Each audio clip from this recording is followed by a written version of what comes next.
Hiyo, friends! It's me, Gorp, and my friend Stick. And welcome to Adventures in Summer Reading. You spin me right round, baby, right round like a... I weave that one right in there. You see that, Stick? You get it? Weave that in? I know. I'm hilarious. Anyway, Stick, how does this become this? I mean, it really is unbelievable. I know. Well, Stick, it's just such a nice day outside. Let's go see if we can't unravel this mystery together. What's that, Stick?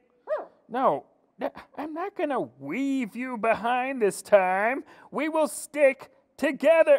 I can't stop. I can't. I'm sorry, Stick. All right, put on your fanny pack, lace up your hiking boots, and grab your trail mix or pine cones, and let's go on our next adventure. Okay, friends, we're off to historic Locust Grove. Will you join me?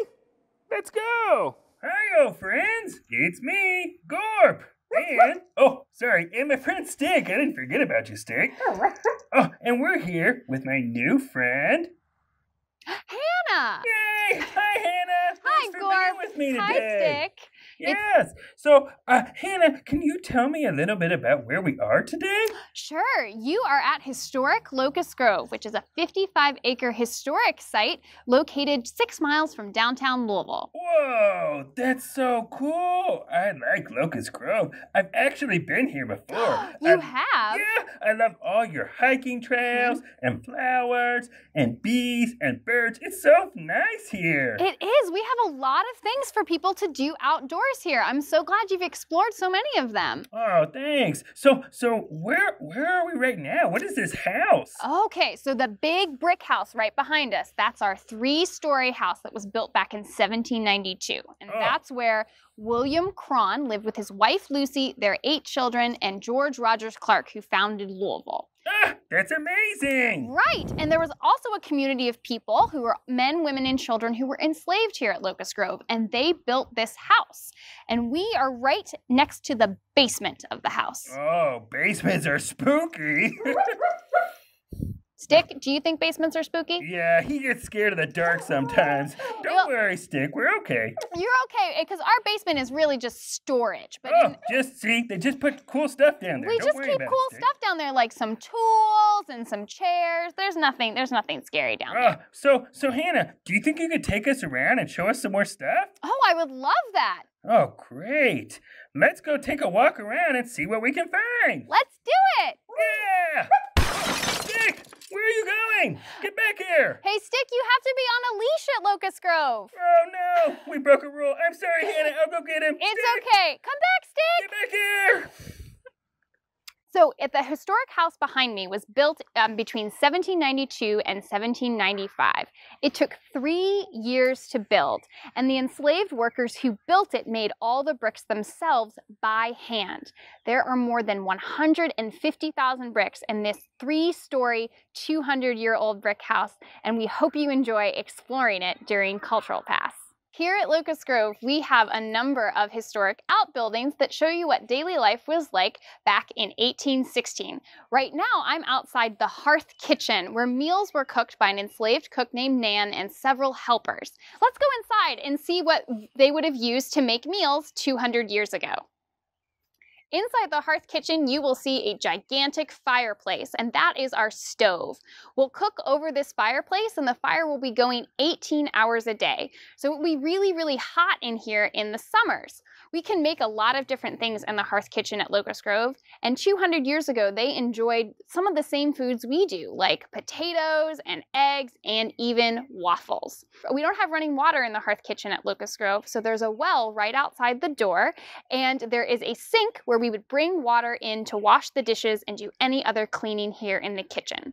The kitchen is one of the busiest, most important parts of Locust Grove 200 years ago. Enslaved men, women, and children lived and worked at Locust Grove, and one of their jobs was to cultivate the vegetables that was eaten by the Cron family that lived in the brick house. These vegetables could be things like squash and beans and peas and tomatoes, and you may see some of those growing in our garden over the summer. We just planted the seeds here in the spring, and they'll grow into wonderful vegetables this summer and early fall.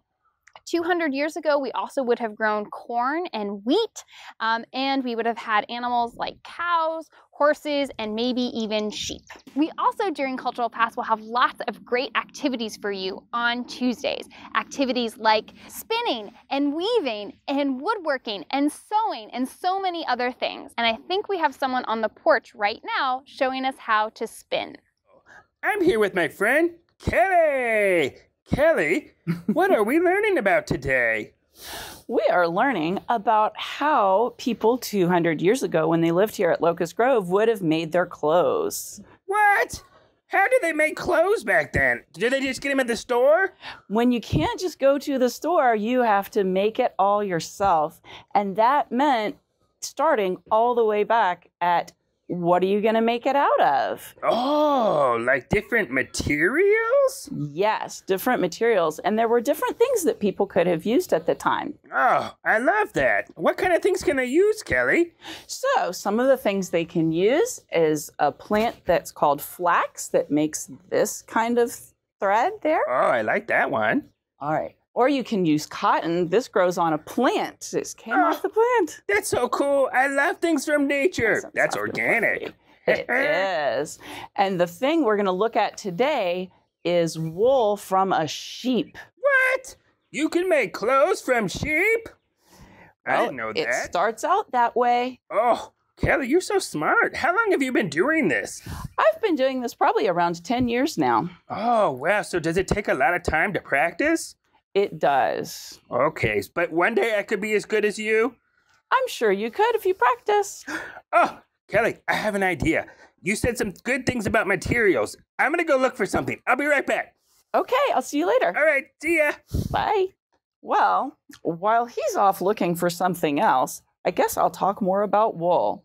So the sheep that live in the fields have their nice fur, and we use that as wool. So the first thing we have to do is basically give the sheep a haircut. And in the spring, they appreciate it. As it gets hot, you put away your wool clothes, and they're just as happy to get rid of some of theirs. So we shear it off, and then before it looks nice like this, we have to wash it. This animal's lived outside all year. It needs washed. Then the next step is using these wool cards. Some people say they look like dog brushes. Well, they do the same thing. We're just brushing it after we take it off of the animal. So you put some of the wool on here and brush it, and that helps get it all nice and fluffy and ready for the next step, which is spinning it into yarn. And that's where the spinning wheel comes in. So the spinning wheel is made to twist the wool into a yarn that we can use. And all it does is literally spin around and twist the yarn. So by using the pedal with my foot, it's making the big wheel spin, which is then making the little wheel spin even faster, which makes the wool twist into a yarn. So once I have the yarn spun, I can take it off of there and put it into a skein. This came from a white sheep, not a brown sheep. But if you want colors other than white or brown or gray that sheep grow in, you are going to have to dye it.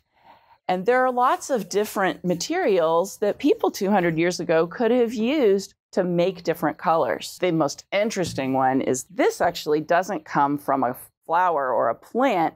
This comes from an insect. The cochineal that makes pinks and reds is an insect that you can grind up and make colors from. So once you have whatever color you want, you can make different things out of it. But you can also use a loom to weave into what we think of as a fabric. Now, if we're talking about making clothes, once you've made the fabric, then you still have to use your needle and thread to sew your clothes together to make an entire garment. That's a lot of work just to make one piece of clothes. Ah, Kelly, look, I found something. This is from my last haircut. Can you spin something out of that? I can try. Oh man, this is so exciting. You said any material, so I took you very literally. And there are some that work better than others, but we'll see what we can do. Well, thanks for humoring me. This is going to be so exciting. Oh man, I was wondering if you could make like a cool hat or maybe a mustache. That would make me look really distinguished. I bet I could do that. Oh, you're so talented, Kelly. But I bet you hear that all the time. Oh, thank you. Okay, well, this was so much fun. I can't wait to see what you make for me. Thanks for teaching me everything about making clothes.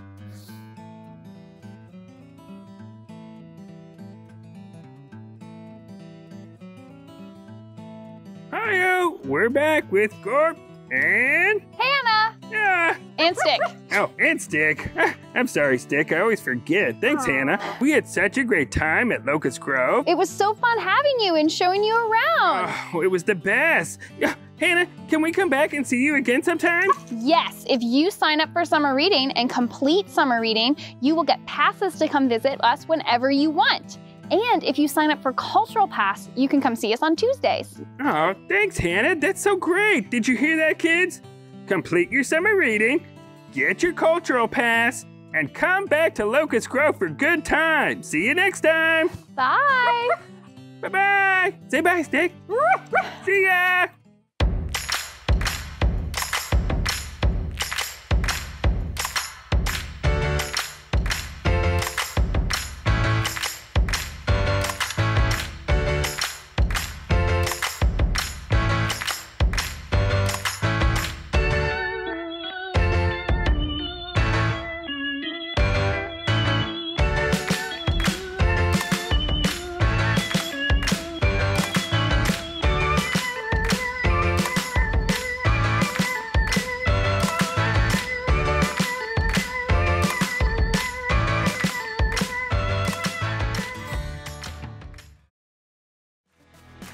Learn more about the Louisville Free Public Library's summer reading program at lfpl.org/summerreading. Have a great summer and happy reading!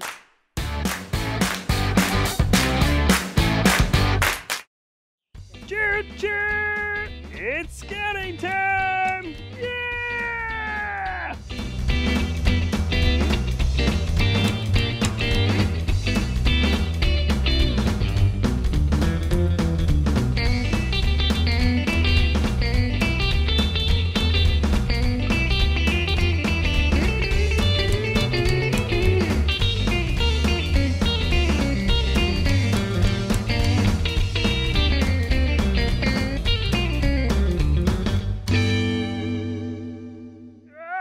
Jonas! Hi, Gorp. Hey, are we lost? I mean, I doubt it. I mean, I got this map. We could follow it to, You know how to use that? Yes, I do. Oh, does that mean you're like a mappeteer or something? Is that what they call it? I guess. Well, I really want to get to the amphitheater, but I don't know which way to go. Well, I'd like to show you how to use this map, and we can follow the path on this map. Okay, great. Will you teach me? Yeah. Thanks, Jonas. Maps and compasses are very important tools to navigate different places. For example, this park we're at, we can use this map here to find our way to the amphitheater. There are many important parts on a map. For example, we've got the key here and the compass rose. The compass rose points us to where north is and helps us find our way. For example, on this compass, we can use this compass rose and this compass to line up where the map is and know exactly where we need to go.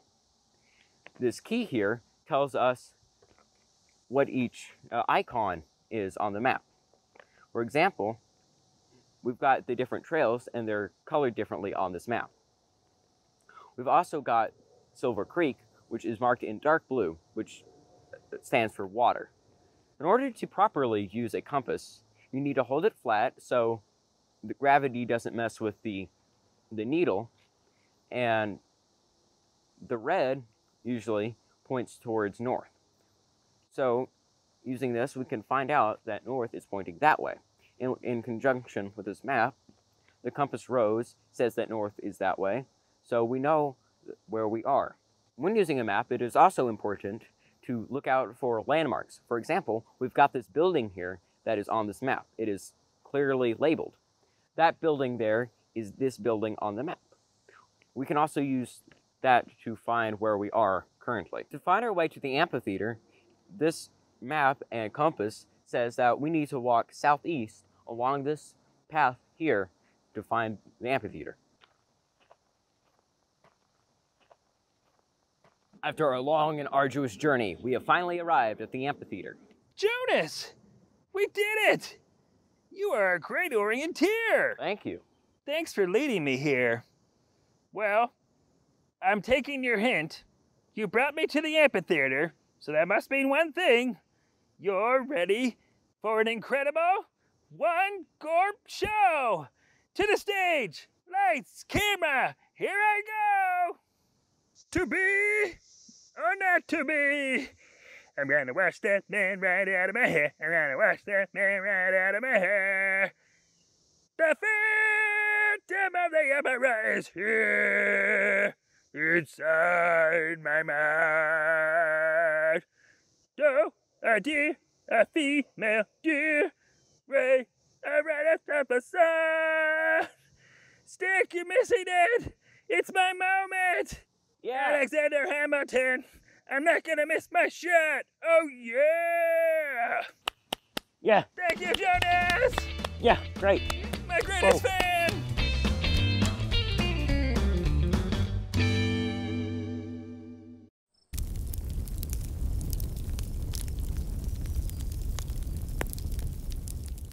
All right, all that spinning reminded me of a story. Can I tell it to you? Okay. This is the story of Rumpelstiltskin. Once there was a poor miller. What is a miller? Oh yeah, a miller. We saw one at Squireburn Caverns. It's someone who runs a mill. Well, that makes sense. Oh right, sorry. Once there was a poor miller who had a beautiful daughter. Beautiful, I imagine, because she had a beautiful heart. Now, it happened that the miller had to go and speak to the king. And in order to make himself appear important, he said to the king, "King, I have a daughter who can spin straw into gold." And the king said to the miller, "You don't say. Your daughter is as talented as you say. Bring her to my palace tomorrow, and I will put her to the test." Even though the miller knew his daughter could not spin straw into gold, he brought her to see the king anyway. Well, this seems like a poor plan. What's gonna happen? The king then took her into a room which was quite full of straw, gave her a spinning wheel and a reel, and said, "Now, get to work, and we will see if by tomorrow morning you have spun this straw into gold." Then the king locked up the room. That's a lot of locks. And left the miller's daughter alone with the straw and a spinning wheel. She had no idea how straw could be spun into gold. And the more she sat there, the more frightened she became. Until at last, she began to cry. Well, sure, that's what I would do, wouldn't you? Suddenly, the door opened. And in came a strange little man who said, "Good evening, my dear. Why are you crying so?" "Alas," answered the girl, "I have to spin straw into gold. I do not know how." "Oh, is this little man gonna save her?" "What will you give me if I do it for you?" I don't know. Do superheroes ask for things in return? I don't think so. Okay, where were we? "What will you give me if I do it for you?" said the little man. My favorite necklace?" said the girl.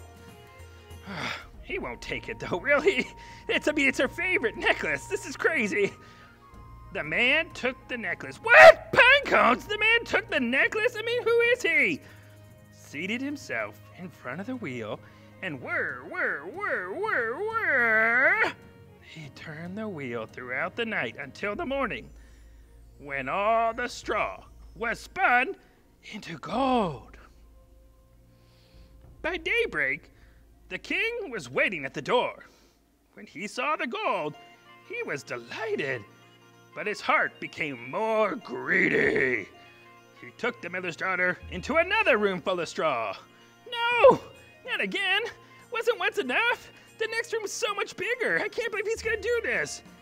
And then he ordered her to spin that into gold if she valued her life. The girl was scared and began to cry.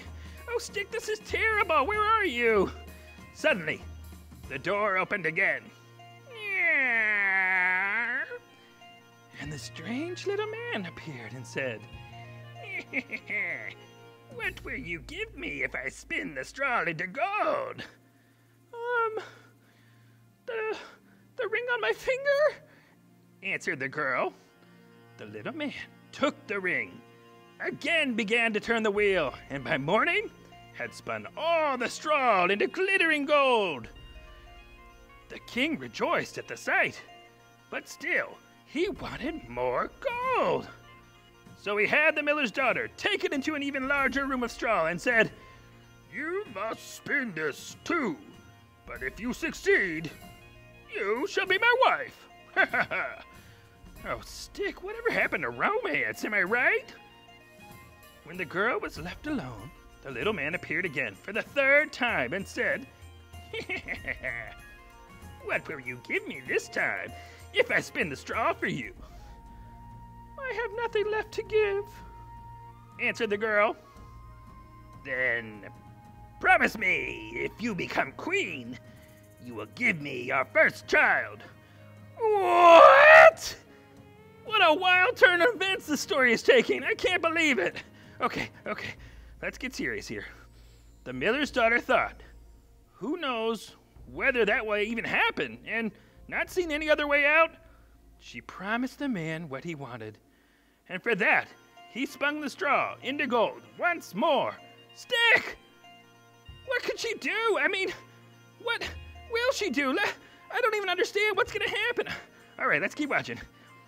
And when the king came in the morning and found all the gold, he married the miller's daughter and made her queen. Dun dun da da, dun dun da da. I now pronounce you my husband and wife. Soon, the queen gave birth to a beautiful child. When the strange little man came to ask for the child of the queen was horrified and offered him all the riches of the kingdom if he would just leave her the baby. But the little man said, "No, that baby is dearer to me than all the treasures in the world." Stick! He can't take that baby. Don't let him take it. This is crazy. Then the queen began to cry. I'm crying too. I don't want to look. And the little man felt sorry for her. Oh, good. "If you can learn my name within the next 3 days, then you can keep your child." So, the queen thought the whole night of all the names she had ever heard. When the man came the next day, she began with names like John and Bill and Will. Oh, those are good names. I like them. She said all the names she knew, one after another. But to everyone, the little man said, "No, that's not my name." On the second day, the queen asked the people of the courtside for the most common and curious names. When the little man came again, the queen recited these names. Could it be Skinny Ribs? Mutton Chop? Or perhaps Spindleshanks? Yes, it must be Spindleshanks. But no matter how many names she gave him, the little man replied, "No, that is not my name." Oh, Stick, maybe it's Gary. I know a lot of Garys. Queen, try Gary. It's a great name. By now, the queen was desperate. In her desperation, the queen sent out her most trusted servant to search the forbidden wood for any names he could find. When the messenger returned on the third day, he told the queen that he had wandered into the forest and came across a strange little man. He was dancing and singing around a fire. Her servant repeated what he had heard. Tomorrow I brew, today I bake, but then the child away I'll take, because the queen will never claim that Rumpelstiltskin is my name. You can never imagine how happy the queen was when she heard the name. So, I guess it's not Gary Stick, it's Rumpelstiltskin. Nice try, though. Later that day, the little man arrived and asked, Now, Mistress Queen, what is my name? At first, she said with a slight smile, is your name Conrad? Oh, Stick, she's tricky. No. Is your name Harry? No.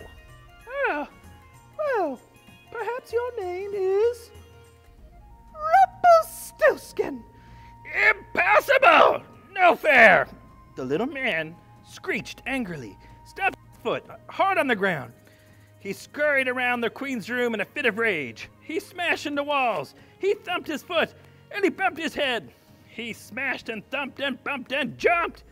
And then, so blind with anger, the strange little man jumped right out the window and was never seen again. Wow, she really did it, Stick. That was amazing. So, good story. The moral here is, Stick, the moral of this story is obviously, well, pine cones. I don't know. Maybe we should try it again. Oh, great story. Thanks, guys. Wow, what an adventure we had today. Thank you to our friends at Historic Locust Grove, the Boy Scouts, and our amazing storyteller. And remember, complete the summer reading program to get all your prizes. Until our next adventure! See you next time, friends. Hi-yo!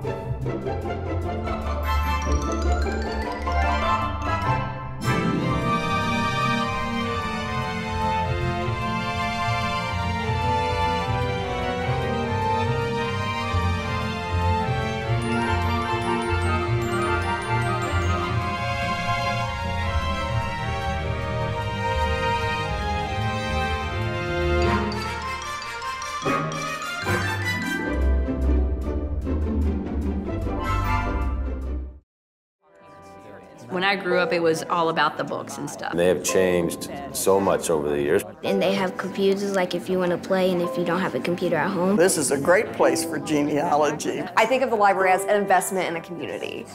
I definitely think libraries are still relevant. It brings the community together. It's a testament to our democracy. What would we do without the library? It's very cool.